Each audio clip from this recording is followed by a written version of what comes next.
कार्तिक बिना कुछ कहे मुस्कुरा दिया, लेकिन उसके रवैये ने पहले ही बहुत कुछ समझा दिया था। पंकज सचदेवा और हेमंत माथुर सदमे में आ गए थे। ये वास्तव में कार्तिक था। ये अविश्वसनीय था। उनका संदेह एक पल में गायब हो गया और वे चौंक गए। तुमने ये कैसे किया? हेमंत माथुर मदद नहीं कर सकता था और उसने आखिरकार पूछ ही लिया। कार्तिक ने उसे एक मजबूत एहसास दिया, लेकिन ये उस हद तक नहीं था, है ना? वो अमरता का चरण था। हालांकि कार्तिक के जवाब ने दो बूढ़े लोगों को अवाक कर दिया था। अमरता चरण? क्या वो बहुत मजबूत है? कार्तिक ने अपने होंठों को घुमाया और तिरस्कार से कहा। पंकज सचदेवा और हेमंत माथुर को आज वो सच पता चल चुका है जो किसी को नहीं पता था।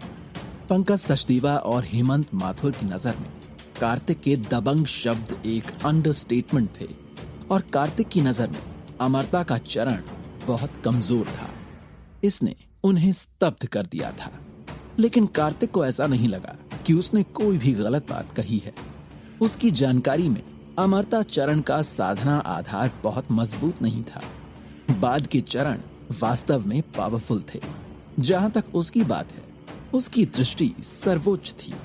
7 महान पाप पृथ्वी पर बहुत मजबूत लग सकते हैं, लेकिन क्या पृथ्वी पर स्पेस आर्टिस्ट भी इतने सरल थे? नहीं। वो आश्वस्त हो सकता था कि पृथ्वी पर स्पेस आर्टिस्ट उतने सरल भी नहीं थे जितने वे दिखते थे। हालांकि अमरता चरण के स्तर ने ही कार्तिक का थोड़ा ध्यान अपनी तरफ खींचा। लंबे समय के बाद ही पंकज सचदेवा और हेमंत माथुर अपने दिल की लहरों को शांत करने में कामयाब हो पाए। दोनों ने एक दूसरे को बेबसी से देखा। कार्तिक का आत्मविश्वास वास्तव में बढ़ गया था। और तभी माया के सेक्रेटरी ने गेस्ट रूम का दरवाजा धक्का देकर खोला। उसने कार्तिक की ओर देखा और कहा, मिस्टर मेहरा, कोई आपको ढूंढ रहा है। कार्तिक स्तब्ध रह गया। कौन था? कार्तिक तो किसी को एक्सपेक्ट नहीं कर रहा था। फिर और कौन हो सकता है जो भी उसे ढूंढता हुआ यहां जायसवाल ग्रुप पहुंच गया था? सेक्रेटरी तनुज ने धीमी आवाज में कहा, ये मुंबई सिटी से आए तिवारी फैमिली के लोग हैं। वे जायसवाल ग्रुप के पास आए और हम तक ये मैसेज पहुंचाया कि वे हमारे हाथों में ब्यूटी क्रीम का नुस्खा खरीदना चाहते हैं। जब उसने सुना कि मुंबई सिटी के 3 बड़े परिवारों में से एक तिवारी फैमिली आ गई है और इसके अलावा वे आते ही जायसवाल ग्रुप का ब्यूटी क्रीम फॉर्मूला खरीदना चाहते थे, तो वो चौंक गया। तिवारी फैमिली ने हमेशा सौंदर्य, प्रसाधन और संरक्षण श्रृंखला में एक बहुत ही उच्च स्थान पर कब्जा कर रखा था। जायसवाल ग्रुप की ब्यूटी क्रीम के उद्भव ने पहले ही उनकी रुचियों को हिला दिया है। इसलिए वे इस उत्पाद को लेना चाहते हैं और अपना बनाना चाहते हैं।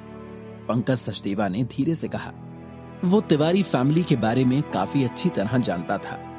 हालांकि उन्होंने ये उम्मीद नहीं की थी कि जब तिवारी फैमिली पुणे शहर में उस रहस्यमय स्पेशलिस्ट की तलाश कर रहा था, तो उनके पास ब्यूटी क्रीम के औषधीय फॉर्मूले को खरीदने का भी समय होगा। कार्तिक ने पंकज सचदेवा और हेमंत माथुर से विदा ली। फिर सेक्रेटरी तनुज के नेतृत्व में वो माया के ऑफिस में चला गया। जैसे ही वो दरवाजे पर पहुंचा, कार्तिक को एक दबाव की लहर महसूस हुई। ये एक कला प्रवीण व्यक्ति चरण के योद्धा की एनर्जी का दबाव था, जिसे कार्तिक महसूस कर सकता था। ऑफिस में प्रवेश करने के बाद कार्तिक ने माया की परेशान अभिव्यक्ति देखी। दूसरी ओर रिया ने अपने हाथों को अपने कूल्हों पर रखा था, क्योंकि उसने माया के सामने बैठी एक महिला की ओर इशारा किया था और उसका चेहरा गुस्से से भरा हुआ था। अरे, आपकी तिवारी फैमिली तो बहुत दबंग है। क्या आपको लगता है कि आपकी फैमिली केवल सौंदर्य प्रसाधन बाजार की प्रभारी है? रिया ने गुस्से में कहा। यह तिवारी फैमिली वास्तव में बहुत बड़े लेवल पर थी और इस बार हद पार कर रहे थे। वे वास्तव में अन्य लोगों के व्यंजनों का लालच कर रहे थे और उन्हें हड़पना चाहते थे। माही माथुर के हाव भाव भी कुछ ज्यादा अच्छे नहीं लग रहे थे। कॉस्मेटिक्स मार्केट में तिवारी फैमिली का काफी दबदबा था।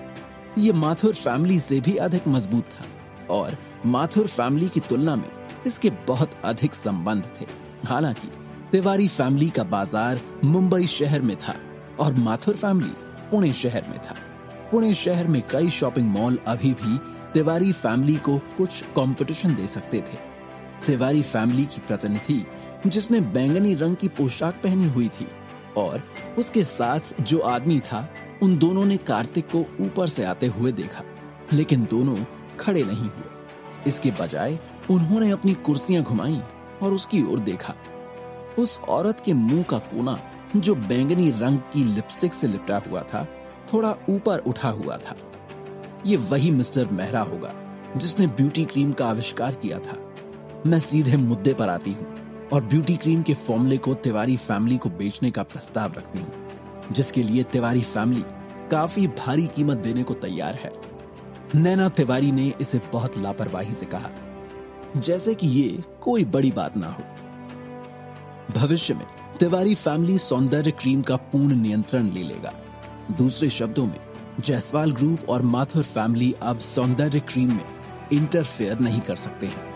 नैना तिवारी ने दबंग तरीके से कहा। माया ने कार्तिक को चिंता से देखा। तिवारी फैमिली कोई ऐसा अस्तित्व नहीं था जिसे वे ठेस पहुंचा सकते थे। पुणे सिटी के परिवारों और मुंबई सिटी के तिवारी फैमिली के बीच अभी भी एक बड़ा अंतर था। कार्तिक ने माया की ओर देखा और थोड़ा सिर हिलाया, उसे नर्वस ना होने का संकेत दिया। उसने नैना तिवारी को देखा। उनका कहना था कि ये महिला एक खिलते हुए बैंगनी रंग के फूल की तरह थी, रहस्यमय और सुरुचिपूर्ण, और अपनी कुलीनता को खोए बिना टशन दिखाना बखूबी जानती थी। उसके पास केवल कांटे थे। हाँ, जब नैना तिवारी के गार्ड ने कार्तिक को उनके तिवारी फैमिली की सबसे बड़ी बेटी को घूरते हुए देखा, तो उसने तुरंत ठंडी आवाज में कहा, बच्चे, अपनी आंखें संभाल लो वरना कुछ और देखने के लिए रहेंगी नहीं तुम्हारे पास। कार्तिक ने लापरवाही से उस पर एक नजर डाली, लेकिन उसने उस पर ज्यादा ध्यान नहीं दिया। ये देखकर कि उसकी अपेक्षा की गई, गार्ड बहुत क्रोधित हुआ। Sanjay, don't be so rude, Naina Tiwari ने हल्के से कहा। यह युवती तिवारी फैमिली की नैना तिवारी है। संजय ने आदर पूर्वक प्रणाम किया और अपने आप को संयमित करते हुए कहा, मिस्टर मेहरा, हमारे तिवारी फैमिली का देश में सबसे बड़ा सौंदर्य प्रसाधन बाजार है। हमें अपना नुस्खा बेचें और हम आपको अच्छी कीमत देंगे। नैना तिवारी ने हड़बड़ी में कहा।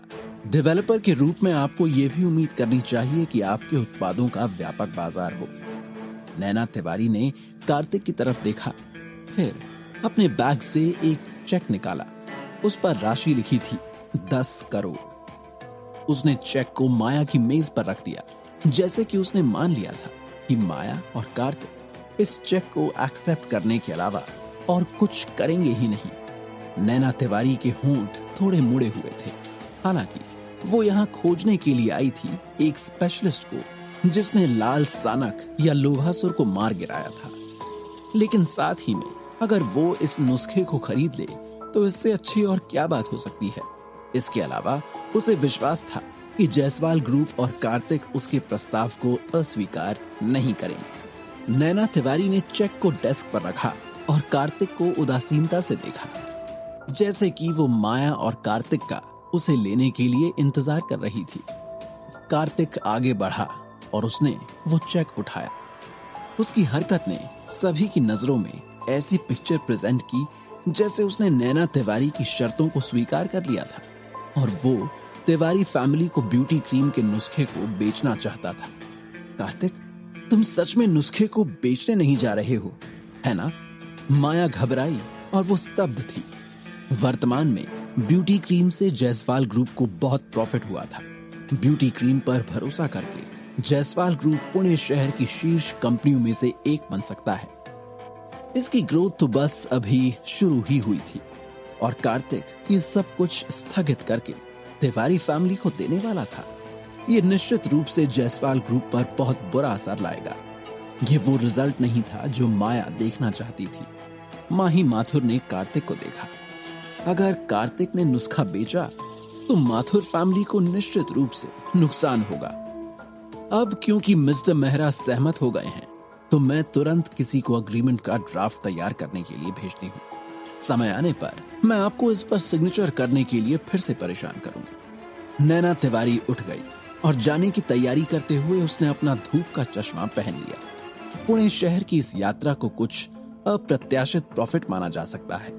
उनका मानना था कि तिवारी फैमिली को ब्यूटी क्रीम मिलने के बाद वे निश्चित रूप से महान प्रॉफिट प्राप्त करने में सक्षम होंगे। जैसे ही नैना तिवारी ऑफिस से बाहर निकलने ही वाली थी, उसे कार्तिक की आवाज धीरे धीरे सुनाई दी। मिस नैना तिवारी, मुझे लगता है कि आपने मेरे इशारे को गलत समझ लिया। नैना तिवारी ने तुरंत अपने कदम रोक लिए और कार्तिक को देखने के लिए अपना सिर घुमाया। धूप के चश्मे के नीचे उसकी आंखें थोड़ी सिकुड़ गईं और उसके चेहरे पर कुछ नाराजगी थी। नैना तिवारी ने कहा, आपको मेरा चेक पहले ही मिल चुका है, क्या ये काफी नहीं है? अगर ये पर्याप्त नहीं है तो मैं आपको दूसरा चेक दे सकती हूँ। ऐसे ही 20 करोड़। कार्तिक ने आखिरकार तिवारी फैमिली की दौलत देखी थी। मुझे लगता है कि आपने गलत समझा है। मेरा इरादा नुस्खे को बेचने का नहीं है। इतना कहकर उसने वहां मौजूद सभी की नजरों के सामने उस चेक के टुकड़े टुकड़े कर दिए। ऑफिस में पेपर फटने की आवाज विशेष रूप से स्पष्ट थी। कार्तिक ने लापरवाही से उन टुकड़ों को जमीन पर फेंक दिया। कार्तिक ने अपने होठों को घुमाया और कहा, यह रकम हद से काफी कम है। मिस तिवारी एक सफेद भेड़िए को मुफ्त में लाने की कोशिश कर रही हैं। हर कोई जानता था कि ब्यूटी क्रीम का बाजार कितना बड़ा है, लेकिन नैना तिवारी ने वास्तव में 20 करोड़ खर्च किए, जैसे कि कोई नुस्खा खरीद रहा हो। वो सपना देख रही थी। नैना तिवारी ने अपना धूप का चश्मा उतार दिया और कार्तिक को अप्रसन्न भाव से देखा। यद्यपि आप ब्यूटी क्रीम के ग्रोथ करता हैं, मैं इन्हें पूरी तरह से अपने व्यक्तिगत प्रायोजन के रूप में मान सकती हूं। यदि आप संतुष्ट नहीं हैं, तो मैं फिगर को और बढ़ा सकती हूं। कार्तिक ने सिर हिलाया और गंभीर स्वर में कहा, पैसे से सब कुछ नहीं मापा जा सकता। रिया सचदेवा और माही माथुर ने सिर हिलाया, ये सोचकर कि कार्तिक ने जो कहा वो सही था। नैना तिवारी उसे मजबूर कर रही थी। नैना तिवारी कार्तिक के कार्यों से असंतुष्ट थी। जब वो मुंबई सिटी में थी, आज तक कभी भी किसी ने उसकी अवज्ञा करने की हिम्मत नहीं की थी। उसने कभी नहीं सोचा था कि पुणे शहर में कोई ऐसा होगा जो उसके तिवारी फैमिली की शर्तों को अस्वीकार करने की हिम्मत करेगा। डायरेक्टर जायसवाल, क्या यह आपके जायसवाल ग्रुप का जवाब है?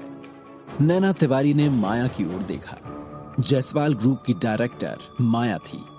अगर कार्तिक ने अपनी मर्जी से काम किया तो वो शायद माया को नाराज कर देगा। माया ने बिल्कुल भी हार नहीं मानी और कहा, अभी अभी जो मेरे हस्बैंड ने आपसे कहा वही मेरा जवाब है। नैना तिवारी ने अपनी भौहें उठाई। उसे उम्मीद नहीं थी कि जायसवाल ग्रुप की डायरेक्टर वास्तव में कार्तिक के नेतृत्व का अनुसरण करेगी। ऐसा लग रहा था कि दोनों के बीच का रिश्ता उथला नहीं था। कोई आश्चर्य नहीं कि कार्तिक अनिच्छुक था। तो फिर तुम मुझे नुस्खा देने के बारे में क्या सोचते हो? नैना तिवारी ने कहा।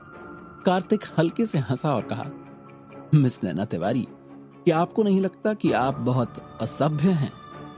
नैना तिवारी ने अपनी बाहों को फोल्ड किया और उसके हाथों पर धूप का चश्मा लहराया। उसने ठंड से कहा, क्या मतलब है तुम्हारा? जब से मैं अंदर आई, मिस तिवारी उच्च और पराक्रमी रही हैं। उसने सोचा कि हम सभी को आपके आदेश सुनने और मानने होंगे। क्षमा करें, लेकिन ये आपका क्षेत्र नहीं है।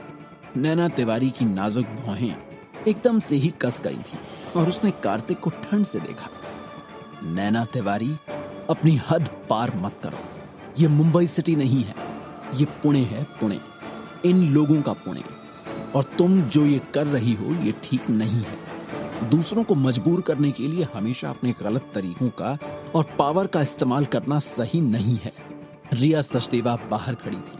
हालांकि रिया इस नैना तिवारी को जानती थी और उसे ये भी पता था कि वो क्या कर सकती है, लेकिन वो फिर भी ये नहीं देख पा रही थी जिस तरह से आज उसने काम किया, कार्तिक और माया पर प्रेशर बनाकर और अपनी पावर का प्रदर्शन करके। नैना की आंखों में अचानक गुस्सा उतर आया। संजय ने भी आक्रोश में रिया की तरफ देखा। क्या नैना रिया की बातों का इस्तेमाल कर यहाँ कोई बड़ा कदम उठाएगी? या कार्तिक आखिरकार ब्यूटी क्रीम का नुस्खा तिवारी फैमिली को बेचने को तैयार हो जाएगा?